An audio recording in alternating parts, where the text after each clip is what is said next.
Magandang gabi sa inyong lahat, kabanong. Ang ikukwento ko po sa inyo ay ang buhay ng aking tiyo Kulas. Kilalanin niyo na lamang po ko sa pangalang Vicente. Malakas ang ulan noong dumating ako sa probinsya ng Romblon. Gabi na noon. Bukod sa maputik ang daan, medyo may kadiliman din dahil kapos sa poste ng ilaw ang baryo nila Tiyo Kulas. Gamit ang malaking payong na binigay sa akin ng matanda sa terminal sa bayan, nilakad ko ang daan papasok ng baryo.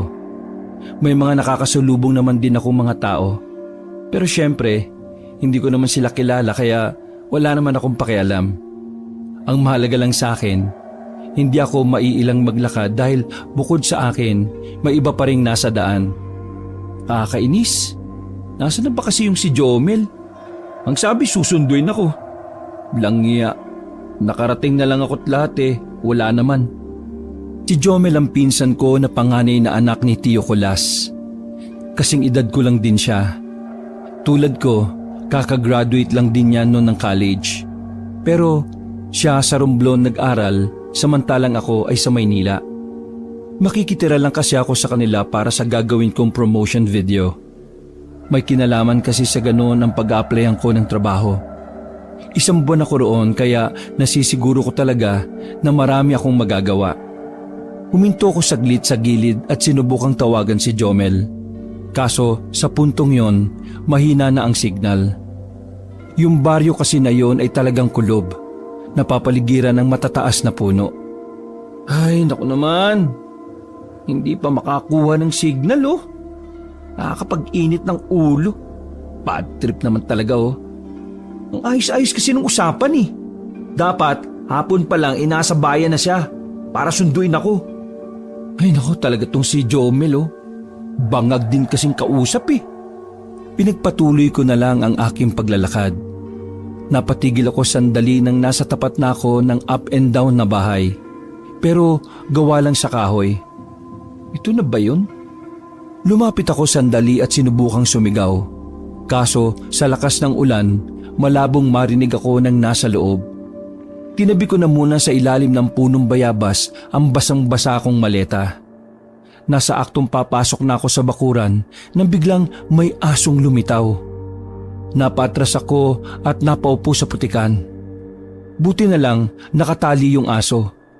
Kung hindi baka minukbang na ako ng asong itim na yon. Buwisit Bad trip naman, bad trip! Wala nang saysay na punasan ko pa ang puwet ko dahil nabasa na rin ng kalahati ng katawan ko. Dinampot ko na lang ang maleta ko at naglakad ng mabilis. Wala na akong pakialam kung madulas pa ako. Hindi doon yung bahay nila Tiyo Kulas. Wala naman silang alagang aso Ang alam kong alaga nila, unggoy. Sa kakabilis ko ng lakad ay sa wakas, nakita ko na rin ang palatandaan na sinasabi sa akin ni Jomel. Ang palatandaan nakaratula sa gilid ng kahoy nilang gate. Mondehar Family. Yun, eto na nga. Hindi na ako nagdalawang isip. Mabilis akong tumakbo at lumapit sa bahay. Agad akong pumwesto sa tapat ng pintuan na merong silungan. Tiyo Kulas! Nandito na po ako! Ako po ito, si Vicente, galing Maynila. Yung pamangkin yung ubod ng gwapo. Kinatok ko ng malakas ang pintuan. Agad din naman yung nagbukas. Bumungad naman sa akin ang isa pang anak ni Tiyo Kulas, si Kokoy. Mas bata lang ng 3 taon sa amin ni Jomel. Uy, Kuya Vicente! Diyos ko, basang-basa ka na. Teka, nasaan si Kuya? Bakit hindi mo kasama? Ha? Sinundo niya ba ako? Hindi kasi kami nagkita Ay, pambira talaga si Kuya Naku, pasensya ka na. Di bale, pumasok ka na. Tay, si Kuya Vicente nandito na. Ilang segundo lang ay dumating na rin si Tiyo Kulas. May apron pa itong suot-suot. Bantayan mo nga muna yung niluluto ko doon. Tumango naman si Kokoy at naiwan kaming dalawa ni Tiyo Kulas sa sala. Hindi ba kayo nakita ni Jomel? Sa kasamaang palad po hindi Akala ko nga po hindi niya ako sinundo anong oras na kasing umalis dito? Sabi ko agahan Ayan tuloy, naabutan na ng ulan. Tapos, Biglang hinampas ni Tio Kulas ang lamesa. Nag-alugan pa ang mga nakapatong sa ibabaw. ngayon tuloy hindi ka pa niya nakita. Nagpunta yata sa kabilang terminal. Ang sabi ko sa bagong terminal, hindi sa luma eh. Ay nako, bisit na bata yan. Malilintikan talaga sa akin yan eh. Nakaramdam ako ng takot na mga sandaling yon. Pakiramdam ko kasi parang ako yung sinisigawan niya kahit alam kong hindi naman. Huminga ng malalim si Tio Kulas sabay uminom ng tubig. Pero hindi bale. Nandiyan ka na naman eh. Ilagay mo muna yung gamit mo sa gilid at nandun ang banyo sa may kaliwa. Maligo ka at baka magkasakit ka pa niyan eh. Dahil yung pinsa mong tatanga-tanga, hindi ka nasundo. Ay nako, nakakainis yan. Kasimple-simple ng sinabi ko eh, bagong terminal, bagong terminal. Para akong mababaliw habang nasa harap ko si Tio Kulas. Inis na bumalik ng kusina si Tio Kulas at binalikan din naman ako ni Kokoy. Kuya Vicente, pasensya ka na kay tatay ah. Alam mo, mula nung lumipat na kayo sa Maynila noon, palagi na lang galit yan si tatay. I mean, parang laging mainitin ng ulo.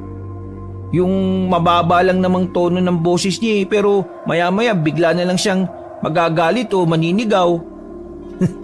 Baka naman nagpapasaway kayo lagi. Alam mo naman ng tao kapag tumatanda na nagiging mainitin ang ulo. Hindi naman kami pasaway eh. Pero ganyan na siya lagi. Iniintindi na nga lang namin kasi siyempre, depressed din siguro siya nung binitiwan niya noon yung pagiging manunugis. Sa sinabing yon ni Kokoy ay bigla kong naalala ang nangyari noon. 10 taon pa lang kami noon nila Jomel. Maliliit pa talaga kami, pero buo pa sa alaala ko ang mga nangyari. Gabi noon, maraming bangkay ang naiuwi sa baryo namin. Lahat ng yon ay mga kasamahan ni Tio sa panunugis ng aswang. Ang sabi ng mga nakaligtas na kasama ni Tio, napagkamalan daw silang sundalo ng mga rebelde. Pinagbababaril sila at halos kalahati sa grupo nila ay namatay. Sa halip tuloy na may baryo ng aswang sila na pupuntahan, bumalik silang dala ang mga namatay nilang kasama. Mula noon, na-depress si Tio Kulas. Kumalas siya sa samahan hanggang sa maging ang iba ay umayaw na rin. Ilang buwan makalipas ang nangyaring yon, umuwi kami ng Maynila ng pamilya ko sa takot na mahanap sila ng mga rebelde.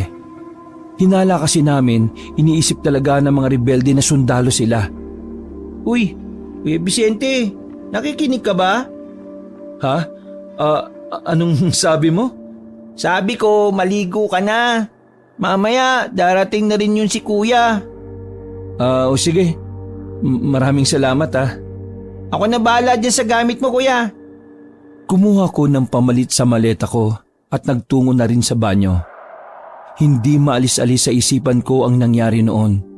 Lalong-lalo na ang kakaibang nakasanayan nila Tio Kulas noon. Lagi kasi silang may napapatay na iba't ibang uri ng aswang. Oo, tama. Naalala ko na. Boy Latigo nga pala talaga yung tawag kay Tio Kulas noon. Tama. Kasi kakaiba yung latigo niya noon eh. Para akong tanga na nagsasalita sa loob ng banyo habang nakaharap sa salamin.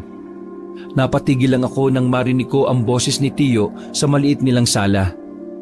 Ang galing mo talaga, Jomel. Yung susunduin mo nauna pa sa'yo. Kukupad-kupad ka kapag lalaki ang susunduin. Pero kapag babae ang susunduin mo kahit kasing baho pa ng kanyang hininga mo mabilis ka pa sa snatcher sa bayan. Tayo naman kasi, sabi mo bagong terminal. Hindi mo ba alam na bago na rin ang terminal na pinuntahan ko? Na-renovate na yun, tay di sana dalawa ang pinuntahan mo. Pwede ba yun? Hatiin ko yung katawan ko. Hindi. Ako ang hahati sa katawan mo. Di ka na nahiya kay Vicente. Ang layo-layo ng pinanggalingan pagdating dito mukhang tanga yung itsura. Binilisan ko na lang ang pagligo ko para kahit papaano may aawat sa kanilang dalawa. Pero naging maayos naman sila nung mga sandaling yon. Kalmado na rin si Tio Kulas na magharap-harap na kami sa hapunan. Ang sarap ng luto ni Tio Kulas. Mula noon hanggang sa puntong yon, walang pinagbago ang kahusayan ng Manong sa pagluluto. Tiyo, maraming salamat po sa pagtanggap sa akin dito ha. Masaya po akong makita kayo ulit eh. Pasensya ka na kung lagi akong nakasigaw ha. Pero, kumusta na nga pala ang tatay mo? Kailan ba siya makakadalaw dito? Sabi niya, baka dito kami magpasko kasama kayo. Oh, talaga? Di, maganda kung ganon. Tagal ko na rin hindi nakakasama yung tatay mo eh. Nakakausap naman kami sa cellphone pero alam mo naman, mahina ang signal dito. Uy, bro! Pasensya na nga pala ha. Nalito talaga ako eh. Nabasa ka pa tuloy ng ulan. Ayos lang. Ikaw rin naman nabasa eh. Ang malaga, nandito na ako. Kasama na kayo. Ilang araw mo bang kailangan tapusin yung promotional video mo? Kung ayos lang po sana, mga 1 buwan po ako rito para mas marami pa po akong magawa. Ay wala namang problema sa akin. Ang iniisip ko lang kung kaya mo pa bang tumagal ng 1 buwan dito. Hindi ito Maynila ha, probinsya ito. Sa katunayan po, mas gusto ko pa nga rito tiyo eh. Kung marami lang opportunity rito, nako, dito na lang ako titira. Masarap mamuhay dito. Sa Maynila, puro usok. Kuya Vicente, maganda ba sa Maynila? Depende kung saan parte. May parte na maganda, may parte din na hindi. Sumeryoso ang mukha ni Tio Colas. Tumingin siya sa akin ng makahulugan at parang may pangamba. Vicente, ito lang ang ipapaalala ko sa iyo ha. Kapag nasa gubat kayo at may nakita kayo mga armadong lalaki, umalis na kaagad kayo. Kapag aswang naman po. Siniko agad ni Jomel si Kokoy para sawayin. Halatang ayaw nilang nagbabanggit ng ganon sa harapan ng kanilang ama. Hindi pinansin ni Tio Colas ang sinabi ni Kokoy. Nagpatuloy lang ito sa pagsasalita. Para mas magandang tanawin ang mapuntahan ninyo, doon sa norte. Sakay lang kayo ng isang tricycle. Alam naman yan ni Jomel. Lagi yan doon kasi maraming tinitirang babae yan doon eh. Karamihan turista. Pa naman nakakaya oh. Mahiya ka pa pare-pareho namang tayong lalaki rito. Totoo sinasabi ni tatay, Kuya Vicente. Maraming babae yan si kuya. One time nga, natuntun siya ng babae niya rito eh. Tapos, Hoy, ano ba? Tapos sabi ng babae, Hoy, Jomel, panugutan mo ko. Buntis ako. Tapos, nalaman namin di naman pala buntis. Natawa na lamang ako sa kwento nila. Kahit si Tio Colas ay hindi na rin napigilang hindi matawa. Pagkatapos ng kainan namin, ay tumambay na muna kami ni Jomel sa tapat. Humina na rin ang ulan noong mga sandaling yon. So, dito ka na pala muna ng 1 buwan. Bakit? Ayaw mo ba? Siyempre gusto, no? May kasama na akong mambababae. Siraulo ka talaga.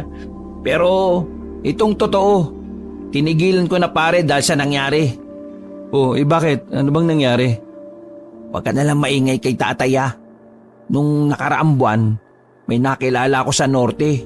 Magandang babae. Tapos, ilang linggo lang nakalipas, nalaman ko aswang pala yun. Yung lolo kasi na kaibigan ko, nabo ko yung babae na yun. Mula nun, hindi na nagpakita sa akin yung babae. Hindi ko na sinabi kay tatay kasi galit siya kapag may nababanggit ng aswang Nagkakatroma kasi si Papa sa mga aswang na yan. Alam mo naman, yung nangyari dati, di ba? Ayun. Ikaw naman kasi magtino ka na. Baka mamaya dahil dyan sa kakaano mo sa mga babae, maligaw na naman dito ang mga aswang. Kinaumagahan ay tuluyan ng tumila ang ulan. Maaga kaming nagising ni Jomel para sa napag-usapan namin. Meron kasi siyang alam na magandang pagkukuhanan ng video. Sinamantala na namin ang medyo umayos na rin ang panahon. Gusto sanang sumama ni Kokoy noon kaso hindi siya pinayagan ni Tio Colas. Hindi ko alam kung bakit pero parang mas nag-aalala pa siya kay Kokoy kesa kay Jomel. Hindi ko na lang pinansin at inisip ko na lang na baka normal lang yon. Total, bunso naman kasi si Kokoy. huwag kayo masyado magpapagabi. Baka abutan pa kayo ulit ng malakas na ulan ha. Opo tiyo, uwi po kami ng mas maaga. Kumaway pa kami sa kanila bago kami tuluyang makasakay ng tricycle. Napansin ko na parang iba rin ang reaksyon ng mukha ni Tiyo. Para siyang nababahala na hindi namin maintindihan. Habang nasa biyahe na kami, ay hindi namin napigilan ang magdaldalan. Ang tagal din kasi mula nang huli kaming magkita ni Jomel. Alam mo ba, kahit matagal nang retired si tatay bilang manunugis, marami pa rin talagang humahanga sa kanya eh. Minsan nga sinasabi nilang sundan ko yung yapak ni tatay. Ayoko naman nun. Gusto kong makaharap ang mga kliyenteng hindi mga aswang. Kailan ka ba magtatrabaho? Sa December pa eh. Inaasikaso ko pa kasi yung iba kong requirement. Tsaka hindi pa rin kasi ako handa sa training. Kaya kailangan ko pa ulit mag-aral ng 6 na linggo sa susunod na buwan. Ganun pala. Ako naman, kapag nakumpleto ko na lahat ng gagawin natin, may papasok ko nito sa pinag-a-applyan ko. Ito na lang ang kulang eh. Kapag na-approve, matik, papasok na ako. Kaya salamat talaga sa tulong mo ah. Buti nga, Romblon ang napili mo eh. Siyempre naman, dito ako sinilang eh. Mga ilang sandali lang ay napapreno ng malakas ang tricycle driver. Galit na galit ang lalaking sinigawa ng matandang babae. Bigla na lamang kasi yung tumawid ng walang pasabi. Bumaba na nga kami ni Jomel para awatin ng driver. Manong, tama na po yan. Matanda na yan eh. Isira ulo, matanda ito eh. Madulas na nga ang daan eh. Bigla-bigla pang tatawid. Kundi ba naman tumandang paurong eh. Lumapit sa amin ang matanda. Tumingin ito sa amin isa-isa. Pero tumigil ang tingin niya sa driver ng tricycle. Bigla na lang yung tumawa. Lumabas ang malalaking ipin na naninilaw na. Pagkatapos ay naglakad na rin palayo ang matanda. Napailing na lang ang tricycle driver. Maging kami ni Jomel ay nahiwagaan na lang din sa matanda. Sa hindi malamang dahilan, bigla ko na lang naramdaman na parabang may kakaiba sa matandang yon. Pero pinilit ko na lang hindi pansinin. Wag kayong pabalo ko sa mga ganyan ha. Minsan modus yan eh. Papasagasa tapos hindi mo pa nasasagi, tutumba na kagad. Natawa na lamang kami ni Jomel sa driver. Makalipas pa ang ilang sandali, inarating na rin namin ang sinasabing ginagawang tourist spot ng karamihan. Dahil magdamag na nag-uulan nun, wala pang gaanong tao. Basa pa kasi ang lupa at delikadong umakyat ng bundok. Sigurado ko bang okay lang sa'yo? Medyo madulas eh. Ready na ako, Insan. Ako pa ba? Basta pagkakakitaan, go lang ako ng go. Ikaw bahala. Ako, sanay na ako. Ikaw lang naman ang inaalala ko eh. Tara na. Mauna ka kasi. Ikaw naman ang nakakaalam eh. Insan, alam mo yung tricycle driver kanina? Bakit? Dating kasama ni Papa sa organisasyon dati yun. Isa sa mga nakaligtas sa pag-atake sa kanila ng mga rebelde. Kaya pala medyo maangas din eh, no? Maangas talaga yun, pre. Dating kasama ni tatay sa organisasyon dati. Isa sa mga nakaligtas sa pag-atake sa kanila ng mga rebelde. Kaya pala medyo maangas din eh, no? Maangas talaga yun, pre. Sa sama nila tatay, yun lang ang may napapatay na aswang nun. Kahit mag-isa lang siya. Oo nga pala. Hanggang ngayon ba may aswang pa rin? Hindi ko alam. Matagal-tagal na rin nung huling may namataan dun sa amin eh. Yung huli, kung hindi ako nagkakamali mga 4 years nung pagkatapos niyang umalis. Tik-tik ang nakita. Naku, nakakatakot no? Naalala ko dati, lagi silang may dalang sako eh. Tapos laman nun, chop-chop na katawan ng tao. Nakakalungkot nga lang kasi pagkatapos ng nangyaring yun nagkawatak-watak na sila.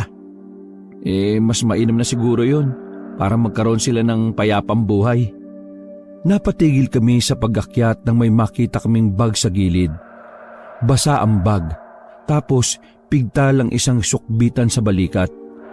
Nagkatinginan kami. Medyo maganda kasi ang bag.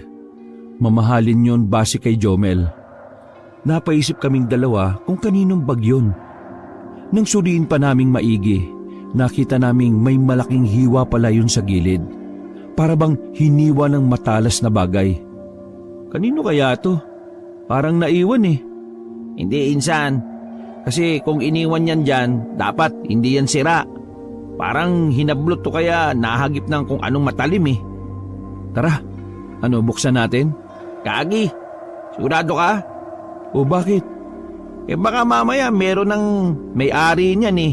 Mapagbintangan pa tayo. Ay, oo nga no. O sige, wag na lang. Yan na natin yan dyan, tara na. Bakit na sana kami sa itaas kaso bigla na lang may 2 babae at 1 lalaki ang natatarantang bumaba. Base sa mukha ng mga yon ay para bang meron silang nakitang kung ano. Naintriga kami kaya naman agad kaming nagmadaling paakyat. Ilang metro lang nakita na namin ang bangkay ng 1 lalaki.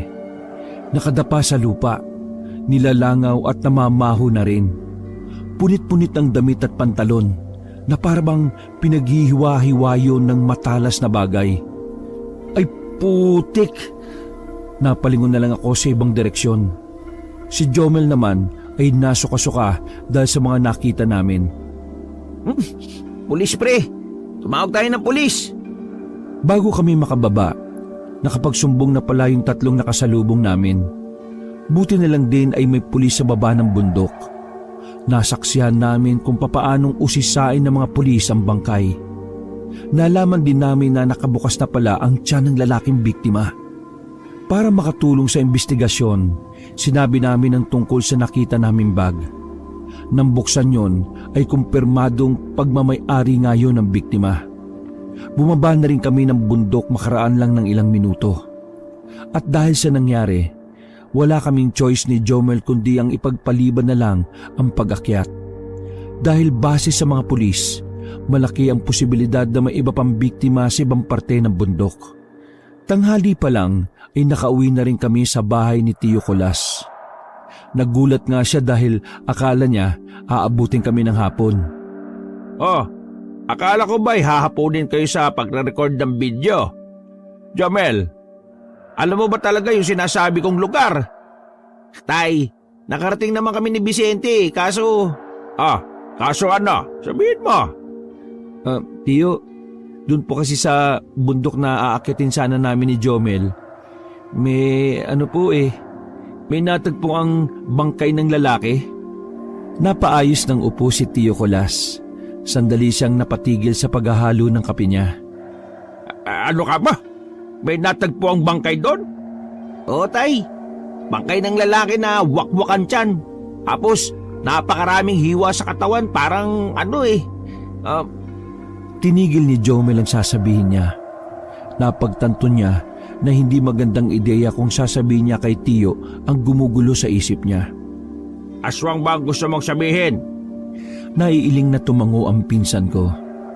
Biglang hinampas ni Tio Colas ang lamesa. Walang kahit na sino sa inyo magkakalat ng nangyari doon, ha? Naintindihan niyo? Bakit naman tay?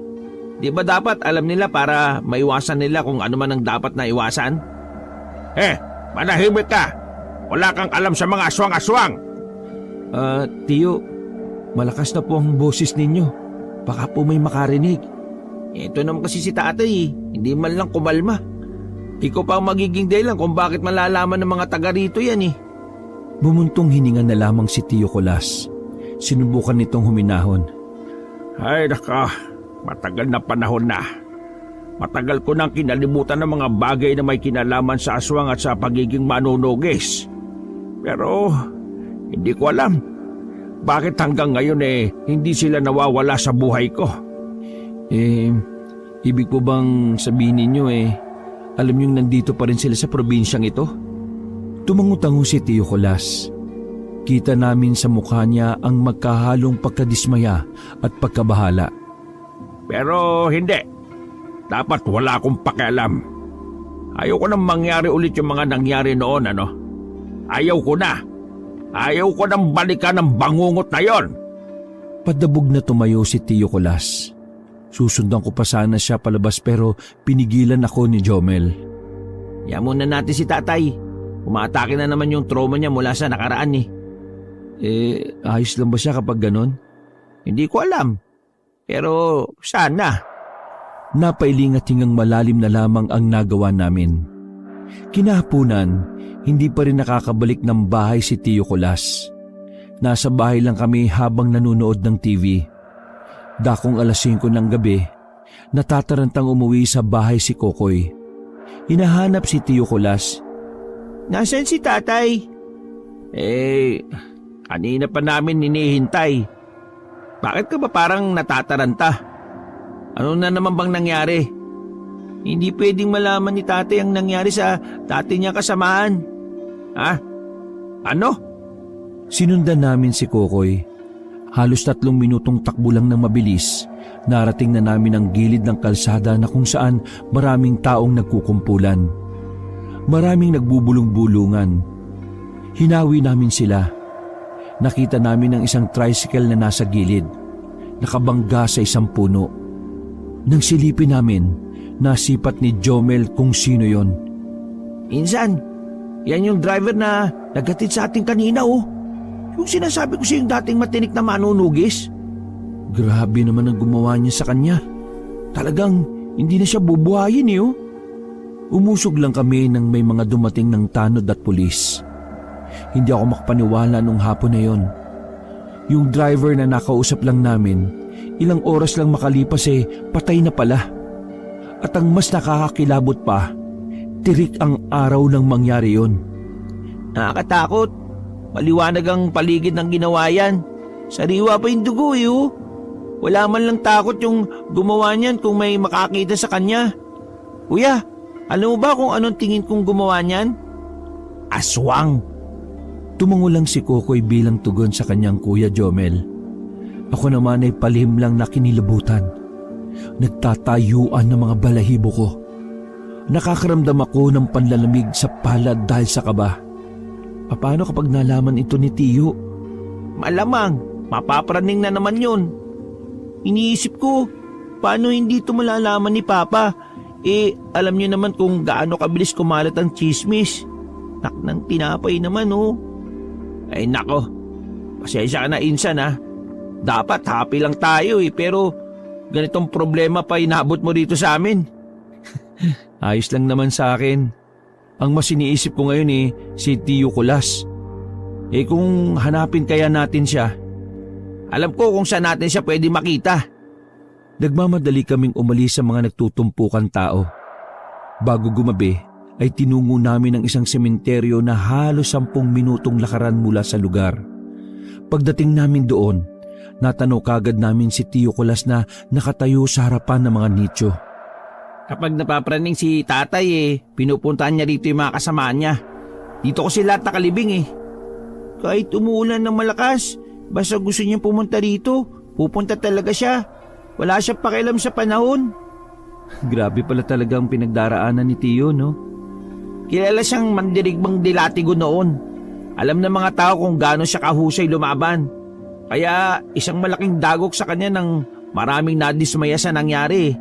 Isa rin kasi siya sa sinisisi noon. Kaya nga naawa kami kay tatay Kahit na madalas niya kaming nasisigawan, inuunawa na lang namin. Hindi naman sa pakikialam mga insan Pero sa tingin ko, mas malalagpasan niya yung ganito kung tatanggapin niya Kailangan niya maintindihan na ang problema ay hindi tinatakasan. Kailangan niyang maramdaman na may mga kasama siya sa pinagdaraanan niya. Dumaan ang malamig na hangin. Habang nakatayo kami sa di kalayuan kay Tio, binantayan at pinanood lang namin siya. Makalipas ang ilang minuto, nakita naming umalis na rin siya. Buong akala namin ay uuwi na siya noon.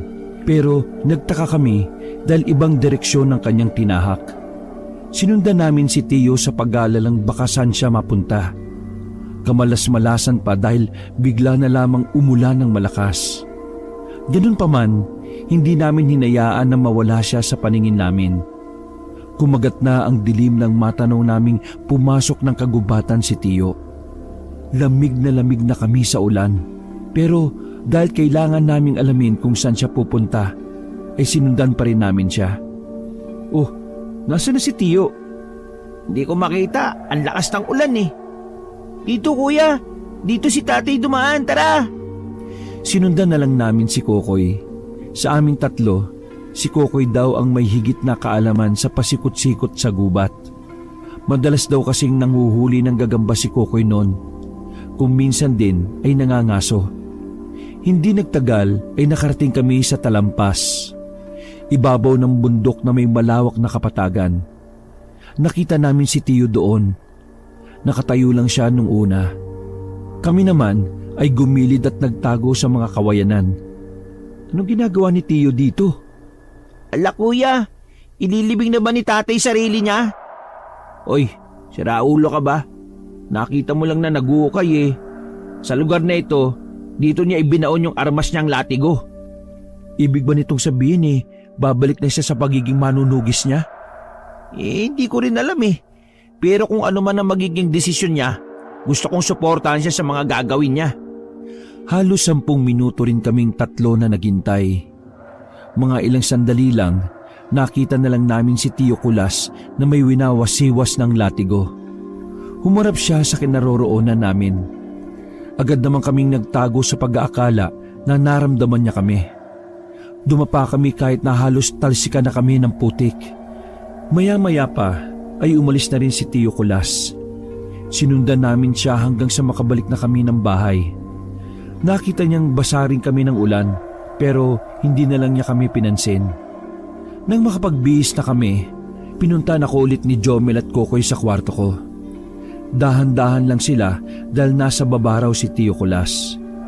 Si tatay, mukhang balak na talagang bumalik sa panunugis ng aswang. We, paano mo naman nasabi? May binabasa siya. Narinig ko yung title ng libro, Mga Paraan ng Pakikipaglaban. Hindi ko alam pero kinakabahan talaga ako kung anong gagawin ni tatay eh. Kung kausapin kaya natin siya? Wag, ayan lang natin siya. Baka magalit lang siya sa atin eh. Isipin pa na nakikialam tayo. Sinilip namin sandali si Tiyo Kulas.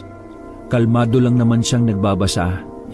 Yun ang unang pagkakataon na nakita ko siyang sobrang seryoso. Kinabukasan, pinagpaliban ko na muna ang pagdodokumentaryo. Palihim kasi naming binabantayan ang mga kilos ni Tiyo Kulas. Tahimik lang naman siya. Balik sa pangkaraniwang ginagawa.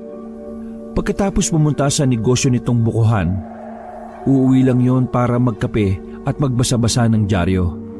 Habang nakatambay kami sa bakuran, isang matandang babae ang napadaan sa labas. Napatayo kaming dalawa ni Jomel nang mamukha namin ang matandang babae. Yun ang matanda na muntikan ng masagasaan ng tricycle driver. Tumingin ang matanda na parabang nakikilala niya. Agad na umarko ang kakaibang ngiti sa mukha niya. Sa puntong yon, parang naninikip ang dibdib ko habang nakatingin sa matanda. Hindi ako pinagsasalita ng kaba na bigla na lang nabuhay sa sistema ko. Sa unang tingin pa lang, naramdaman ko nang may hindi talaga tama sa matanda. Wala naman siyang sinabi sa amin. Nakangiti lang siya hanggang sa maglakad na siya papalayo. Pagkaalis ng matanda, biglang sinilip ni Jomel si Tiyo Kulas na abala pa rin sa pagbabasa. Bakit, Insan? Anong tingin mo sa matanda? Insan, yun yung matandang nakausap ng tricycle driver, di ba? Yung mutik na natin masagasaan. Pagkatapos nun namatay na yung tricycle driver. Piling ko, Insan aswang yung matandang yun eh. Teka, sandali. Anong gagawin natin? Isusumbong ba natin kay Tiyo? Wait lang, hindi pwede. Ang hirap basahin ng utak ni tatay ngayon eh. Baka sa pagiging padalos-dalos niya ikapahamak niya pa yun. Kumalma muna kaming dalawa ni Jomel noong mga sandaling yon. Alam ko na. Kung sundan natin yung matanda. Baliw, gagawa ka pa ng makakaabala sa kung anong pinunta mo rito. Nandito ka para sa promotional video na gagawin mo, hindi para masangkot ka sa gulo. Baliw ka rin. Kapakanan nating lahat yung nakasalalay rito Lalo na si Lolo. Hindi ka ba nababahala? Pinatay yung dating kasama ni Tiyo Kulas. Naguguluhan ako Teka, sandali nga lang. Hayaan mo ako mag-isip. Umupo si Jomel sa gilid. Nakahawak pa siya sa sentido niya. Maging ako rin ay parang sinasakitan ng utak nung oras na yon. Mas lalo pa kaming kinabahan nang biglang lumabas na si Tio Kulas. Nakita niya kaming parang hindi mapalagay. Ano bang ginagawa niyo? Bakit pareho kayong nakahawak sa mga sentido niyo? Kasi tay, oo, sinusubukan namin mag-teleport. Ano? Magano? Uy, Jomel, ano ba pinagsasabi mo? Trip mo ba si Tio? Hindi, masakit lang ulo namin tay. Kasi dahil sa nangyari, na-delay yung promotional video nito ni Vicente. Marami pa namang araw. Mabuti pa samahan niyo na lang ako. Ho? Samahan? Saan po? Nagkatinginan kami ni Jomel. Palagay namin, maganda ang mood ni Tio Kulas ng mga oras na yon. Kaya sasamantalahin na naming sakyan kung anuman ang trip niya. May pupuntahan akong kakilala. Kailangan ko ng kasama para may taga-bitbit. Oo, sige po. Sasama ko. Ikaw, Jomel, ikaw ba? Kung sasama ka, di sasama na rin ako. Yun naman pala Hintayin niyo lang ako at magpapalit lang ako ng maayos na damit. Buong akala namin ay narinig ni Tio Kulas ang pinag-uusapan namin. Nang lumabas ulit si Tio Kulas, ay sabay-sabay na rin kaming umalis. Hindi namin alam kung saan lugar kami pupunta. Basta ang hinala namin ni Jomel, ang pupuntahan namin ay isang dating kasamahan ni Tio. Sumakay kami sa maliit na jeepney. Sabi ni Jomel, medyo malayo-layo kapag gano'n na raw ang sinakyan. Pinagmasdan ko si Tio Kulas habang nasa biyahe kami. Kalmado lang siya. Parang hindi ko na makita sa kanya ang pagiging mainiti ng ulo. Makalipas lang ang halos 1.5 oras, binaba kami ng jeepney sa tapat ng isang sementeryo. Uy, bakit tayo nandito? Hindi ko rin alam. Ngayon lang ako nakarating sa sementeryong ito Okay, dalawa. Sumunod lang kayo sa akin Sinundan lang namin si Tio Kulas. Tahimik lang kaming dalawa ni Jomel. Hindi namin maiwasang hindi mapatingin sa mga nicho na naroon. Sa palagay namin, parang matagal na ang mga nicho na yon. Yung pagkakaukit kasi ng pangalan sa mga lapida, parang makaluma. Marami kaming dinaan ng iskinita at ilan sa mga yon ay masusukal at maputik na rin. Kinakabahan na nga ako noon kung saan ba talaga kami dadalhin ni Tio Kulas. Hanggang sa meron na kaming natanong na bahay. Bukod tanging bahay na nasa pinakadulong parte ng lumang sementeryo. Paglapit namin doon, 2 matanda ang nakita namin. Pero ang matandang lalaki lang ang humarap at kumausap sa amin. Anong hangin ang pumasok sa utak mo at bakit ka napadpad sa lugar na ito, Kulas? Hali kayo, pumasok kayo. Pinagandaan nila kami ng kape at tinapay. Pinaupo kami sa lumang katawan ng puno. Sa itsura pa lang ng bahay, masasabi ko ng kapanahunan pa yata yun ang Kastila. Anong sadya mo, boy Latigo? Huminga ng malalim si Tio Kulas. Humigop muna siya ng kape bago tuluyang nagsalita. Magbabalik na ako. Napatigil sa paghalo ng kape matanda. Napatingin siya ng seryoso kay Tio Kulas. Parang hindi yun makapaniwala. Magbabalik ka na? Ibig mo bang sabihin Oo, babalikan ko na ang pagiging manunugis. Babalik na ang mandirigmang may hawak ng latigo. Magkahalong emosyon ang nararamdaman namin. Saya dahil sa wakas, mabubuo na ulit ni Tio ang sarili niya. Kinakabahan naman kami dahil sa maaring panghanib na harapin niya. Kabentong, may binibiktima na naman ng mga lintik na aswang na yon. Hindi ko alam kung saan sila kumukuha ng lakas ng loob Pero palagay ko, meron silang matinding dahilan kung bakit sila nanggugulo. Sa katunayan, isa na sa kasamahan natin ang namatay. Nanlaki ang mata namin ni Jomel. Hindi namin inakala na alam na rin pala ni Tio ang tungkol doon. Umiling ang matandang si Kabentong. Gusto mo bang tulungan kita sa laban na yan? Oo, pero ang gusto ko lang makuhang tulong sa'yo ay mga armas. Armas? Bakit? Palyado na ba ang latigo? Ang armas na pwedeng ibigay ko sa mga tao, hindi natin alam ang pwedeng mangyari. Nakalimutan mo na ba kung anong ginawa sa atin ng mga rebelde? Paano ko naman makakalimutan ang pangyayaring yon? Nawala roon ng pinakamamahal kong kapatid. Ano? Ibibigay mo ba sa akin? Siyempre, tutulungan kita. Pero may gusto lang akong ipakiusap. Ano yon? Sabihin mo lang. Kapag ako namatay, gusto kong dito ako ililibing sa lugar na ito. Nagsalubong ang kilay ni Tiyo Kaloy. Ano bang pinagsasabi mong matanda ka? Hindi ka nga sasama sa akin eh. Ako lang ang lalaban. Dito ka lang. Ang kailangan mo lang gawin ay bigyan mo ako ng mga gamit. Ay, siya. Tara. Samahan niyo ako at hindi ko naman kayang buhatin ng mga yon. Naglakad kami ng halos 5 minuto. Uugod-ugod na kasi itong si Kabentong, kaya napakabagal ng lakad. Meron pa kaming napuntahan na libingan, pero di hamak na mas maganda at mas maayos ang mga nicho na naroon. Ito ay libingan ng mga kamag-anak ko. Dito ko inilagay ang mga armas na akala ko ay hindi ko na muli pang bubungkalin. Dinampot ni Kabentong ang maso na nasa gilid. Tumingin siya sa amin ni Jomel. Pa itong dalawa na ito? At bakit parang wala namang silbi? Etong isang ito, anak ko. Eto namang isa, pamangking ko. Hay, kayong dalawang binata. Kunin nyo itong tig-isang maso. Wasakin nyo ang puntod na yon. At yung walang nakasulat na pangalan. Noon ay nagtaka pa kami sa sinabi na matanda. Nagkaroon kami ng pag-aalinlangan dahil baka may mahukay kaming kalansay. Mawalang galang na po, pero di ba libingan ng tao yon? Bakit po? Tigil mo, ipapawasak ko yan kung may bangkay o kalansay sa loob. Nasa loob niyan ng mga armas. Ganun po ba? Pasensya na po. Akala ko lang po kasi... Sige na, madali na. Bilis! Kinuha na namin ang tig-isang maso.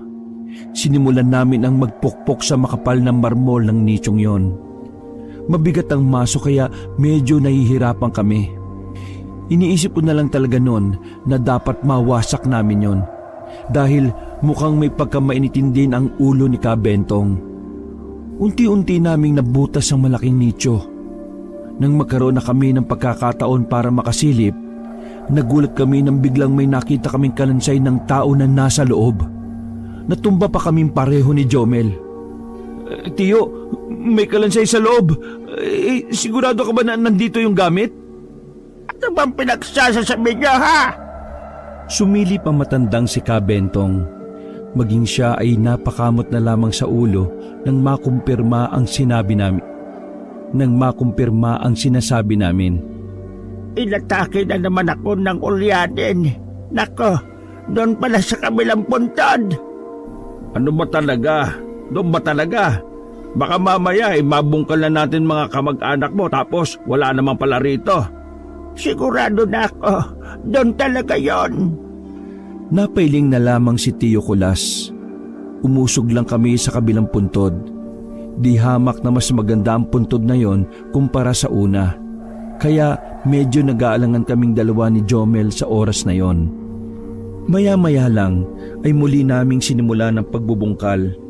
Halos 5 minuto lamang ay nabutas na namin ang puntod na yon. Nakahinga kami ng maluwag nang makitang wala ng kalansay sa loob. Bumungad sa amin ang mga itak na mukhang ilang dekada na ang edad. May ilang pana at palaso. Meron ding mga latigo, mga punyal at kung ano-ano pang patalim. Ito lang ang naitago ko mula nang makawatak-watak tayo. Maraming salamat, Kabentong. Siguradong magugustuhan ng mga tagalugar ang sasabihin ko sa kanila. Nagkamayan silang dalawa. Nakita namin ang determinasyon sa mukha ni Tiyo Kulas. Ayon kay Jomel, matagal na panahon na raw niyang huling nakita ang ganon sa kanyang ama. Madalas, lagi raw nakasimangot o kaya naman ay tulala. Inilagay namin sa sako ang mga gamit. 2 sako ang napuno. May kabigatan din kong buhatin. Matapos ang sandaling usapan ni Tio Kulas at Kabentong, nagpaalam na rin kami. Hirap na hirap kaming buhatin ang sako dahil may mga nakauslipang mga matutulis. Tay, paano pala natin ito isasakay sa jeep? Magbabayad tayo ng triple para pasakayin tayo. Ngumisi lang si Tio Kulas. Natawa na lang din kami ni Jomel dahil sa kaangasan na ipinakita niya. Nakasakay naman kami kagad nun. Sumakto pa na kakilala ni Tio ang nasakyan namin. Habang nasa biyahe kami, ay may ilan din kaming nakasabay na pasahero. Nung una ay wala kaming pakialam sa mga kasama namin. Pero habang tumatagal, napapansin ko ang pabalik-balik na tingin sa amin ng 2 lalaki. Minsan, tingnan mo yung 2 sa dulo. Kanina pa tingin ang tingin sa atin yan eh. Kilala niyo ba yan? Hindi naman namin kilala yan. Ang sama makatingin eh. Binalingan ko ng tingin si Tio Kulas. Pasimple rin siyang tumingin sa 2 sa dulo. Dumaan pa ang mga sandali ay nagbabaan na rin ang ibang pasahero. Kami na lang ang naroon at ang 2 lalaki na nasa dulo. Nakita na lang namin si Tio na biglang lumapit sa 2. Nataranta ang 2 lalaki at dali-daling tumalon palabas ng jeep. Huminto ang sasakyan. Nagtaka ang driver sa nangyari. Pero sinabi na lang ni Tio Kulas na may atraso sa kanya ang 2 lalaki. Agad na nakatakbo palayo ang 2 lalaki. Hindi na rin namin hinabol dahil marami kaming bitbit. Nang makababa na kami sa tapat ng barangay namin, doon na sinabi ni Tio Kulas kung ano ang 2 lalaking yon. Nakatakas yung 2 loko. Siguradong makakapagsumbong yon sa mga kapwa nila aswang. Sabi ko na nga eh, tama ang hinala ko. Mukha silang hindi aswang eh. Paano mo naman nalaman na aswang yon, Tay? Nararamdaman ko yung base sa mga kilos at tingin nila. Hindi naman sa pakikialam, Tio ah. Pero ano po bang gagawin niyo kung sakaling magsumbong nga yung 2 yon? Ano pa nga ba? Di palag-palag na. O sige na, buhatin nyo na yan at nang makauwi na tayo. Naglakad na kami papasok ng barangay namin. Pagkarating namin sa bahay nila, nakita kaagad namin si Kokoy sa bakuran na nagsisibak ng kahoy. Diretso lang na pumasok si Tio. Habang kami naman ay inilapag na muna sa gilid ng hagdan ang dala naming sako. Oh, saan ba kayo galing? Bakit ang tagal nyo? Tsaka ano yung nasa sako? Kalakal? Mga gamit niyang panglaban sa aswang. Napahinto si Kokoy sa sinisibak niya. Lumapit siya sa amin at tiningnan ang laman ng sako. Kuya, ibig ba nitong sabihin, babalik na si tatay sa... Oo, nagulat nga rin ako eh. Bigla na lang siyang nagdesisyon ng ganon. Nakita ko ang kakaibang saya sa mukha ni Kokoy. Matagal na kasi niyang gusto na maging manunugis uli si Tio Kulas. Kinagabihan, lumabas kami ng bahay. Kasama namin si Tio Kulas. Isa-isa naming inabisuhan ng mga residente na magtipon sa bulwagan ng barangay. May ilan na hindi pumunta at may ilan din namang mga nakiisa. Pinayagan din si Tio Kulas ng kapitan dahil kilala naman siya sa lugar nila. Mga kalugar, ako si Kulas, ang kilalang boy latigo nung kasagsagan pa ng samahan. Nandito ako sa inyong harapan para ipabatid sa inyo ang tunay na nangyayari. Matapos ang maraming taon, muli na namang nagpaparamdam ang mga aswang. May mga biniktima na sila. Alam kong alam nyo naman ang bagay na yan. Bilang paghahanda sa paglusob nila, narito ako sa harapan ninyo para pangunahan ang maaaring maging laban. Halo-halong reaksyon ang natanggap namin sa sinabing yun ni Tio. Halos lahat sa kanila ay tuwang-tuwa at ang iba naman ay nabigla. Narito, kunin nyo ang mga gamit. Proteksyon yan para sa muling pakikialam ng mga rebelde. Nagkaroon ng bulong-bulungan uli. Kahit ako ay napaisip din sa sinabi niya. Marahil nagtataka kayo kung bakit sinali ang mga rebelde sa usapan. Mga rebelde ang pumatay sa mga kasamahan ko noon dahil tinutulungan nila ang mga aswang na ubusin ng mga manunugis. Kaya ngayon, kalaban din natin sila. Ang kakampi ng mga aswang ay kalaban ng taong bayan. Napapatango na lang ako. Nadadala ko sa positibong hiyawan ng mga tao. Noong mga sandaling yon, wala na sa isip ko kung ano ba talaga ang pinunta ko doon. Parang mas mahalaga pa sa akin nun na matapos muna ang problema ni Tio Kulas. Naging matagumpay ang pagpupulong na yon. Marami ang nakiisa sa kagustuhan ni Tio Kulas na protektahan ang kani-kanilang pamilya. Umuwi na muna kami sa bahay. Sa labas pa lang ay napatigil na si Tio Kulas. Nagtaka naman kami ni Jomel kung bakit. Basta, parang may inaamoy-amoy siya. Tay, anong problema? Hindi sumagot si Tio Kulas. Sa halip ay lumapit agad siya sa tapat ng pinto. Nakita namin na isa na lang ang tsinelas ni Kokoy na naiwan doon. Nagmamadaling pumasok si Tio Kulas sa loob ng bahay. Meron kaming nakitang sulat sa lamesa na agad din naman naming binasa yon. Pagkatapos ay padabog niyang inilapat ang palad sa lamesa. Binasa na rin namin ang nakalagay sa sulat. Kinabahan kami nang malamang may mga aswang palang nakapasok sa bahay. At sa kasamaang palad, kinuha nila si Kokoy. Sinamantala nilang halos lahat ng tao ay nasa barangay. Dahilan para walang makakita sa mga aswang. Anong gagawin natin, Tay? Kinuha nila si Kokoy. Ililigtas ko ang kapatid mo. Huwag ka mag-alala. Pero Tio, di ba parang delikado na pupunta ka sa balwarte nila?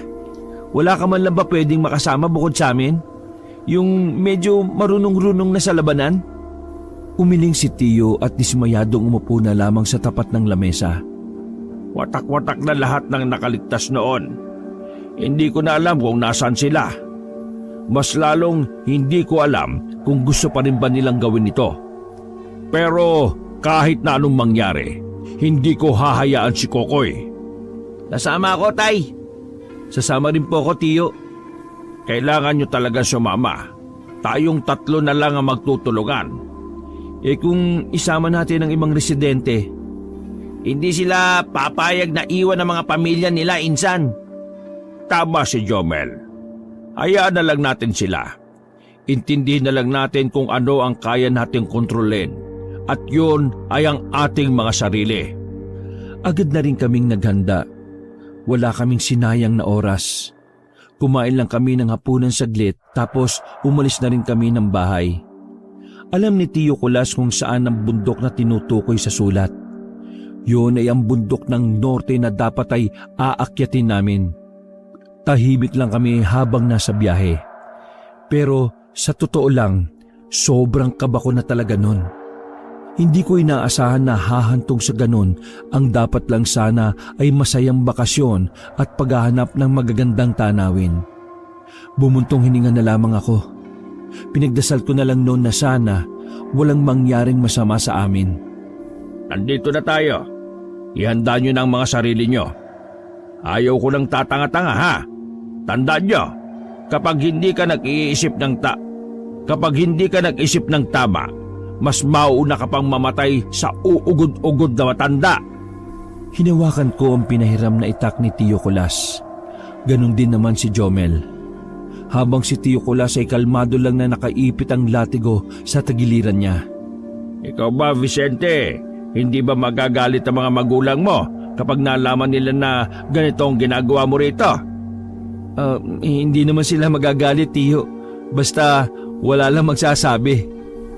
Sira ulo ka rin palang kausap eh. Paano nga ako malaman? Di kayo po ang magpapaliwanag. Ay nako, bana ka talaga sa tatay mong sira ulo. Tara na, aakyat na tayo sa bundok.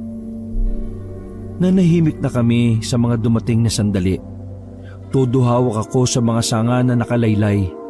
Medyo madulas pa rin kasi ang lupa dahil pabalik-balik ang ulan nun. Tay, malayo pa ba? Malayo pa. Kung napapagod ka na pwede ka nang umuwi. Tay naman nagtatanong lang eh. Shh! Manahimik kayo. Nagtago kami sa likuran ng malapad na puno. Sumilip kami at nakita namin ang isang baboy ramo. Ang sabi ni Tio Kulas, malaki ang tsansa na aswang din ang hayop na yon. Kumuha si Tio Kulas ng palaso at tiniram ang pana ni Jomel. Kahit madilim sa kinaroroonan ng baboy ramo, tinira ni Tio ng palaso yon. Hindi kaagad kami lumapit kahit na natamaan niya naman yon. Mga ilang sandali lang, narinig na lang namin ang boses ng isang lalaki na parang umiiyak at nahihirapan. Tara! Nagmamadali kaming lumabas. Pinuntahan namin ang kinaroroonan ng lalaki. Nang tapatan namin siya ng flashlight, tumambad sa amin ang hubad niyang katawan. Nakatarak ang palaso sa kaliwang dibdib ng lalaki. Pasensya ka na, pero kailangan kitang burahin sa mundok ito. Hinugot ni Tio Kulas ang kanyang latigo. Pinag-aagupit niya ng latigo ang aswang. Kada latay ng latigo, naririnig namin na parang pumuputok ang balat ng aswang. Tio, hindi na po siya gumagalaw. Sa tingin ko tama na po yan. Tumigil na rin si Tio nang sabihin ko yon. Mas marami pang aswang ang naghihintay sa atin. Kung masyado silang marami, ganito lang ang gagawin natin. Iisa-isahin natin sila. Bago kami umalis, tiningnan ko pa saglit ang aswang. Duguan ang katawan niya. Namangha naman ako sa latigo ni Tio. Parang espada na kapag hinagupit, susugat talaga ng malala. Nagpatuloy kami sa paglalakad. Kalahating oras na rin ang ginugol namin. Pero ang sabi ni Tio Kulas ay wala pa kami sa kalahati. Pambira, pag-iisang oras na tayo, wala pa pala tayo sa kalahati. Gaano ba kataas ang bundok na ito? Hindi naman ito ang bundok na pakay natin Sa kabila pa. Kailangan lang natin lagpasan ito. Nakakaalarma pala talaga. Kung wala pa tayo sa kalahati at malayo pa tayo ron, tapos may mga aswang na rin dito, ano pa kaya kung nandun na tayo sa mismong balwarte nila? Yan nga rin ang iniisip ko Paano natin makukuha si Kokoy kung lahat sila ay nakapalibot? Nang makaramdam kami ng pagod ay pansamantala na muna kaming nagpahinga. May hinintuan kaming mga katawan ng puno na nakatumba. Umupo kami roon at naglabas ng binaong pagkain ni Jomel. Ano palang naging dahilan mo kung bakit mo binalikan ng ganitong gawain? Konsensya. Konsensya ang kumalabit sa akin. Pinapatay ako ng konsensya ko dahil nung malagas kami, wala man lang akong ginawa. Kumalas din ako sa samahan para protektahan ang pamilya ko. Pero kahit na kailan, hindi ako nagsisisi sa ginawa kong desisyon. Sadyang pinapraning lang ako ng konsensya dahil maraming tao ang umaasa sa akin noon. Tio Kulas, nag-aalala po ko kay Kokoy. Paano kung saktan nila si Kokoy o kaya naman gawin din nilang aswang? Kayang-kaya kong ibalik sa dati si Kokoy kung gagawin nilang aswang. Huwag lang nilang sasaktan. Tay, kung ako ba ang kinuha ng mga aswang, ililigtas mo rin ba ako kagaya ng ginawa mo ngayon? Ililigtas mo rin ba ako kagaya ng ginagawa mo ngayon? Aba malamang, sira ulo palang tao ka Mula kasi pagkabata namin, madalas lang ang atensyon mo kay Kokoy Siniko ko kagad si Jomel. Alam ko kasi na noon pa man ay may tampo na siya kay Tio Kulas. Uy, hindi ngayon ang tamang oras para dyan, no? Ikaw ba nagseselos kay Kokoy? Kasi kung nagseselos ka, huwag ka na sumama. Baka napipilitan ka lang. Mahal ko si Kokoy at wala siyang kinalaman sa kung ano man ang tampo na nararamdaman ko sa inyo. Ayun naman pala Bakit kailangan mo pang sabihin yan ngayon? Alam mo namang nasa alanganing kalagayan tayo Baka kasi mamatay na ako ngayon at hindi ko pa nasasabi sa inyo Uy, para kang tanga. Mais ka nga. Saka na natin pag-usapan ang sama ng loob mo kapag nasa maayos ng lahat. Sa ngayon manahimik ka. Para kang batang nagmamaktol Ano pa nga ba? Inakbayan ko na lang din si Jomel para kumalma na siya. Mabuti na lang din at kalmado lang rin si Tio Kulas sa mga sandaling yon. Katahimikan na naghari sa mga sumunod na sandali. Nguya na lang ni Jomel ang maririnig at ilang kuliglig. O tara na, nasasayang ang oras. Kahit na hindi nag-iimikan ng dalawa, nagpatuloy pa rin kami sa paglalakbay. Ang pinakamalaga sa aming lahat noon ay mabawi si Kokoy. Natanaw namin ang kabilang bundok. Sabi ni Tio Kulas ay malapit-lapit na raw kami sa paroroonan. Kaya naman unti-unti na ring umandar ang kaba sa sistema ko. May mga nakikita kaming liwanag sa kabilang bundok. Ang sabi ni Tio Kulas, malaki ang tsansa na lugar na yun ng mga aswang. O, parang malapit na tayo. Kung sinong gustong mamatay kagad dyan, pwedeng magtanga-tangahan. Tay, dalawa lang kaming kasama mo. Sino ba pinariringgan mo? Teka, may naisip akong paraan para mabawasan ang sama ng loob niyo sa isa't isa. Paraan? Anong paraan naman yan? Pag natapos na natin ang problemang ito, magsuntukan kayong dalawa. Labasan lang ng sama ng loob. Kayo ba ng tatay mo nagsuntukan na? Ho? Hindi pa naman ho. Bakit gusto mo mangyari sa amin yon? Sinaulo ka talaga no? Hindi, sorry ho Tiyo. Bawat takbang namin nang maglakbay na ulit kami ay parang mabigat. Hindi naman sa natatakot ako.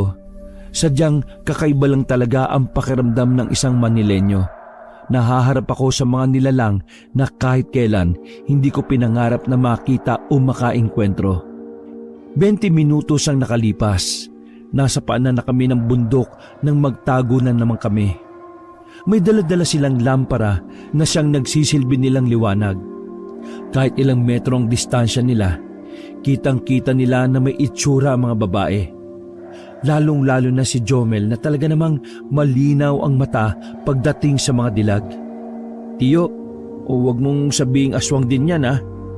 Malamang sa malamang, aswang rin yan. Ay, sayang. Ang gaganda pa naman. Kung gusto mong laplapin, lapitan mo. Lalaplapin din ang bituka mo yan. Napailing na lamang si Jomel dahil sa lakas ng pambabara ni Tiyo. Pagkalagpas ng dalawang babae, ay saka kami lumabas. Buong akala namin ay nakadaan na ang dalawang babae pero nagkamali kami. Umakyat lang pala sila sa itaas ng puno. Tumalon sila sa likuran namin. Hinawakan kaming dalawa ni Jomel. Muntikan na nila kaming mahila pero nagulat kami nang tumalon si Tio Kulas palapit sa amin. Sabay niyang hinagupit ng latigo at tinamaan ng isang babae sa muka. Alam naming nasugatan agad ang babae dahil tumalamsik pa ang dugo sa amin. Hindi na kontento si Tio Kulas. Sinundan niya pa ng maraming hagupit ang isang babae. Mangisay-ngisay ang babaeng yun. Yung babae namang medyo payat, nagawa niyang makalapit kay Tio Kulas. Nakalmot niya si Tio sa braso. Pero agad din naman kaming rumisponde ni Jomel. Sabay naming tinaga ng itak ang babae. Pagkatapos ay si Tio Kulas naman ang naglatigo. Sabay niyang nilalatigo ang dalawa hanggang sa mapahiga na lang sa lapag. Sabihin niyo sa akin, may binihag ba kayong binata? Sa halip na sumagot ng maayos, ay piniloso po lang sila ng isang babae. Binihag? Sa tingin mo rin kaya meron? Tumawa ang babae kahit na hirap na yung magsalita. Masyado ka palang maligalig Sige, sa impyerno ka na magligalig. Nasa aktong lalatiguhin na ulit ni Tio pero pinigilan ko siya. Sandali Tio, kailangan natin masiguro kung nasa taas nga si Kokoy. Kailangan natin siyang piliting magsalita. Binaba ni Tio Kulas ang latigo niyang nakaamba na sana sa ere. Miss, sabihan mo na lang kung may biyag ba ang kapwa mo. Sabihan mo na lang kung may biyag ba ang mga kapwa mo aswang na isang binata. Kapag sinabi mo, hahayaan ka na namin makatakas. Uy, ano makatakas? Patatakasin mo yan? Magtiwala ka lang. Sasagutin ko ang tanong mo sa isang kondisyon. Kondisyon? Ano naman yon? Halikan mo ang labi kong nagdurugo. Kapal naman ang mukha mo. Kadiri ka. Kung ako si Jomel, baka pumayag pa ako. Pero ako si Vicente, no? Wala tayong mapapala sa dalawang yan. Tuluyan na natin yan. Sige, Tiyo. Hinataw na ng latigo ni Tiyo Kulas ang dalawang babae hanggang sa hindi na yung gumalaw. Hindi ko akalain na mga siraulo din pala mga aswang. Hindi lang siraulo, mga tuso rin sila. Kaya hindi kayo dapat pumapayag sa mga kondisyon nila. Tara, malapit na mag-alas 12. Tiyo, may isugat ka. May benda akong dala rito. Kinuha ni Jomel ang benda sa kanyang maliit na bag. May samaan pa sila ng loob ni Tiyo, kaya ako na muna ang naglagay ng benda sa kanya. Malayo ito sa bituka, huwag kayong mag-alala. Sa muli naming paglalakad ay napansin ko ang pananahimik ni Jomel. Inakbayan ko siya dahil sa pag-aalala ay naisipan ko ng alamin kung ano ang problema niya. Insan, ayos ka lang ba? May sugat ka ba? Ayos lang naman ako Pero ano? natatain na ako kanina pa eh. Ano? Natatay ka na? Napatigil si Tiyo Kulas sa paglalakad at nilingon kami. Sige na, tumae ka na. Humanap ka lang ng magandang pwesto ha. Insan, pwede bang samahan mo ko? Oh, bakit sasama pa ako? Ano ako, tagahugas ng puwet mo? Baliw, bantayan mo lang ako, baka may aswang eh. Ay, oo na, sige na. Sinamahan ko si Jomel sa paghahanap ng magandang pwesto. Pumwesto siya sa likuran ng puno. Pumitas siya ng dahon na kanyang ipapamunas. Pambihira. Abot dito ang amoy niya na. Amoy bad trip yan ah. Pwede ba? Manahimik ka na lang dyan. Nakikiamoy ka na lang eh. Halos 5 minuto ko siyang hinintay. Bumalik na rin kami kay Tiyo pagkatapos. Kaso, hindi namin siya naabutan. Wala si Tiyo Kulas sa pinanggalingan namin. Nagsimula na kaming kabahan ng mga sandaling yun. Pero maya-maya lang ay biglang lumitaw si Tiyo Kulas sa kabilang banda. Nag-aayos siya ng botones ng pantalon niya. Akala namin nawala ka na eh. Akala namin nawala ka na, Tiyo eh. Saan ka ba nanggaling? Alam ko na. Tumae ka rin, no? Hindi no, umihi lang ako. Umihi pero amoy tae. Baka ikaw hindi ka na naman nagpunas. Huy, tama na nga yan. Para kayong mga bata. Pareho lang naman kayong amoy tae. Tara na, Tiyo. Magaan na ang pakiramdam na mag-ama nang bumalik na kami sa paglalakbay nang dahil sa kanilang pagtae.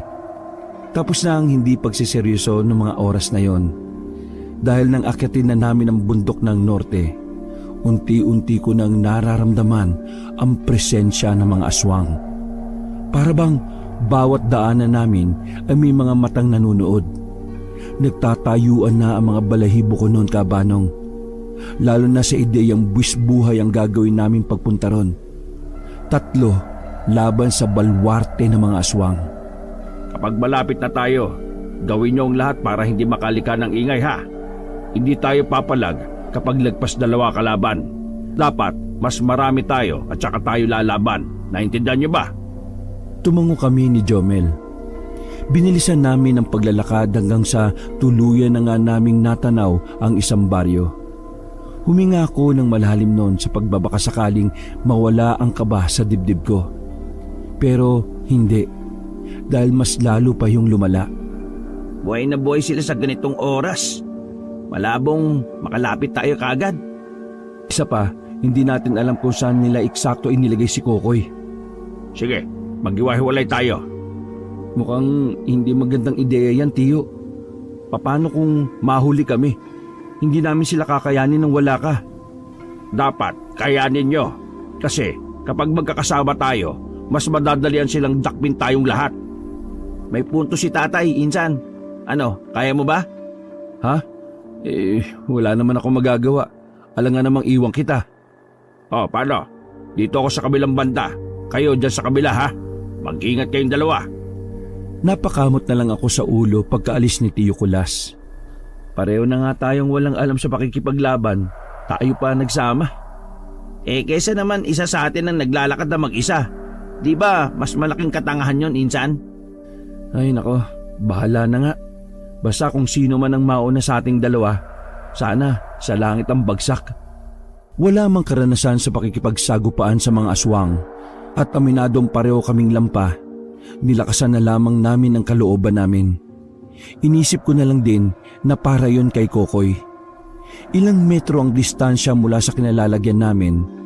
Natanaw namin ang ilang aswang na nagkakasiyahan sa isang bakuran. Kung titinan silang maigi, mukha talaga silang mga aswang. Pero sa unang tingin, mukha lang silang pangkaraniwang tao. Kailangan natin mahanap si Kokoy.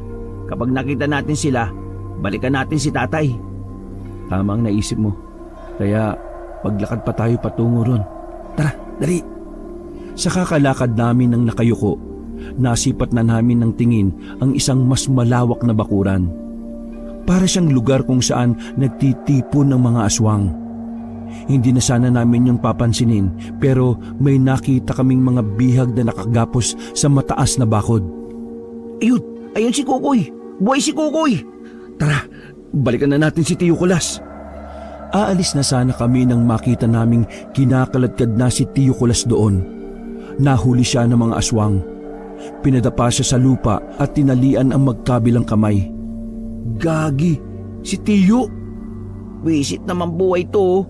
Kakahiwalay lang natin sa kanya, siya pa yung nahuli. Kailangan natin makapag-isip kagad ng paraan. Kung hindi... Napatigil ako sa pagsasalita nang maramdaman na lang namin na may tao na pala sa likuran namin.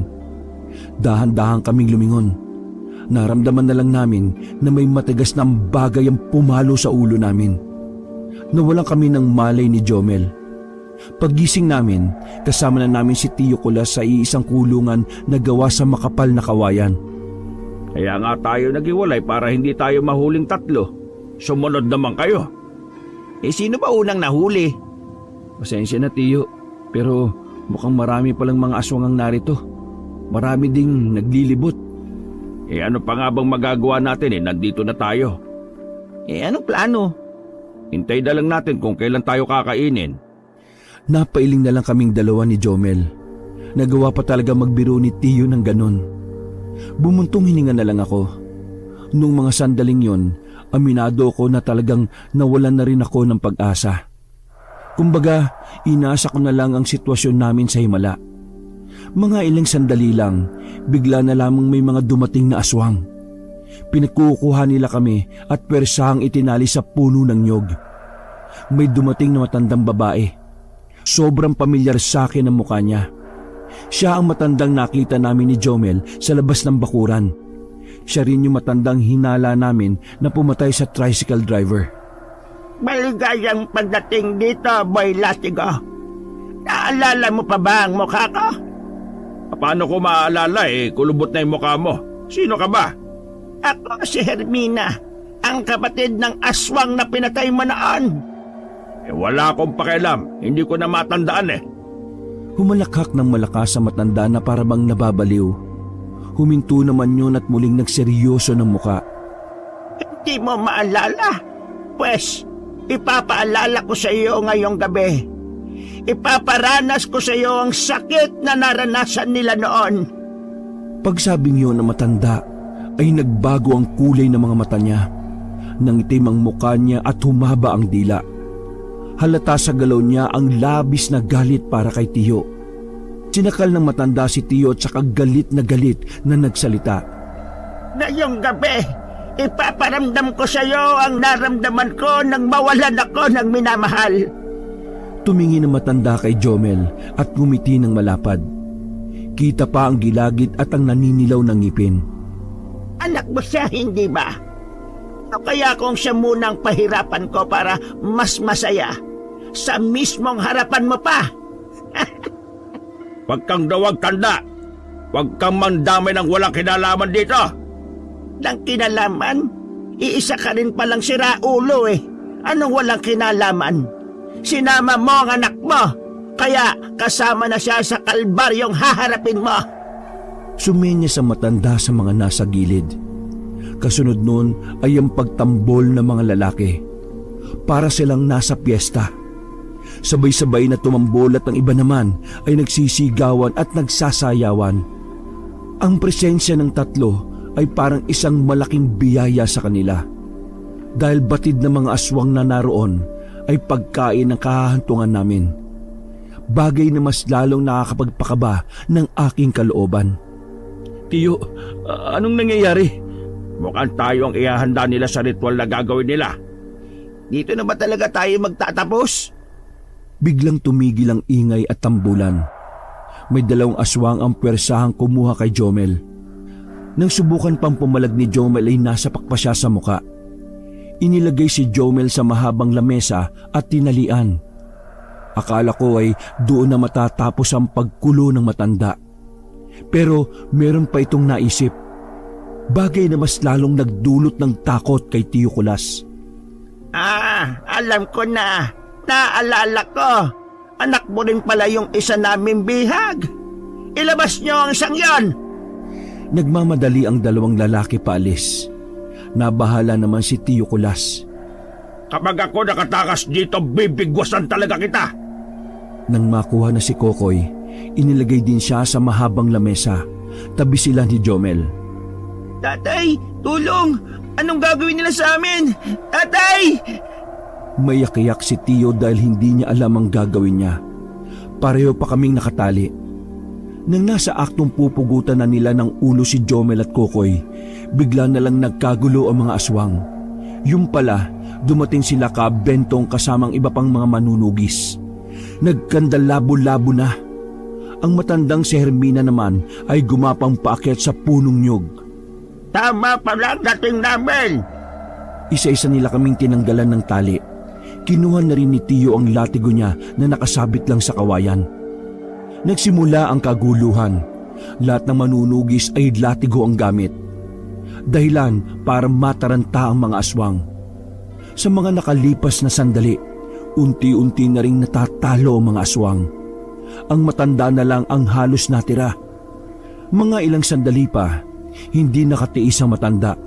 Bumaba na rin siya sa puno ng nyog. Sa halip na tumakas, talagang haharapin niya ang mga manunugis. Hindi siya nakakaramdam ng takot. Hayaan niyo akong kalabanin ng matandang ito. Tumango lang si Ka Bentong at ang iba pa nilang mga kasama. Hinarap ni Tiyo Kulas sa matandang si Hermina. Matapang din naman ang matanda. Kahit na alam niyang alanganin siya, pumalag pa talaga. Umatake ang matanda kay Tiyo Kulas, pero masyado mabagal ang matanda kumpara sa mga mas batang aswang. Kaya naman walang kahirap-hirap para kay Tiyo Kulas na ilagan yon. Nang makakuha ng tamang pagkakataon, si Tiyo Kulas naman ang lumusob. Paghagupit pa lang ni Tiyo Kulas, talaga namang lumatay sa katawan ng matanda. Mangisay-ngisay siya, pero sadyang tuso ang matanda. Meron siyang pinukol na maliit na parang pako kay Tiyo Kulas. Tumarak ang pako na yon sa bandang balikat ni Tiyo. Nag-alala na kaming lahat pero sumenyos lang siya na huwag kaming makikialam. Nagulat ang matanda nang lumusob pa rin si Tiyo Kulas kahit nahihilo na. Paghagupit uli ni Tiyo ng latigo, doon na bumagsak ang matanda. Sa kanya sinunda ng maraming latay. Nakalaunan ay ikinamatay na rin ng matanda. Bumagsak si Tiyo sa lapag pagkatapos ng laban. Mabilis din naman namin siyang pinuntahan. Hindi nahirapan si Tiyo sa pakikipaglaban. Sabi nga ni Ka Bentong, mas sisiw lang yung kumpara sa dati. Pero ang nagpahirap lang sa aming lahat ay ang laso na meron ng pako. Sa mismong lugar na yon, sinubukan nilang gamutin si Tiyo Kulas. Kabadong-kabado kami dahil nangingitim na ang labi ni Tiyo. Iyak na rin ng iyak ang magkapatid. Bumabagal na ang tibok ng puso niya. Akin ang mga panggamat dyan. Diyos ko, sabi ko naman sa iyo, Kulas, ako dapat ang nauna eh. Pambihira ka naman Pakiusap, gawin niyo po lahat. Tay, lumabang ka. Wala na kaming siraulong tatay kapag nawala ka. Sige ka. Magtiwala lamang tayo sa Diyos. Makakaligtas si Tiyo. Lahat ng alam ni Ka Bentong sa panggagamot ay ginawa na niya. Halos 20 minutos rin kaming naghintay. Buong akala talaga namin ay madededo na si Tiyo. Pero nabigla na lang kami nang magkaroon na ulit siya ng malay. Mabilis ang paghinga niya, hingal na hingal at pawis na pawis. Napawi naman ang luha naming lahat. Sa sobrang tuwa ay napayakap na lang kami kay Tiyo Kulas. Nakaligtas si Tiyo Kulas sa lason. Mabuti na lang ay may kaalaman si Kab Bentong sa mga lason. Mula nang matalo ang mga aswang, nagbalik si Tiyo Kulas bilang boy latigo. Muling nabuhay ang kanilang samahan. Nabura naman ang mga aswang sa probinsya nila. Sobrang saya namin noon dahil parang nabuo ang pagkatao ni Tiyo Kulas. At dahil doon, naging positibo na rin siya sa buhay. Wala man akong gaanong ginawa sa labanan, pero natutunan ko ang isang bagay. Yun ay ang labis na pagmamahal ng isang ama sa kanyang mga anak. Nakabalik na rin ako sa Maynila Kabanong pagkatapos ng mga nangyari. Nakagawa rin ako ng promotional video. Higit pa sa pagkatanggap sa trabaho, mas masaya ako sa kapayapaan na nakamit nila Tiyo sa kanilang baryo. Wakas. Magandang gabi sa inyong lahat, Kabanong. Ang ikukwento ko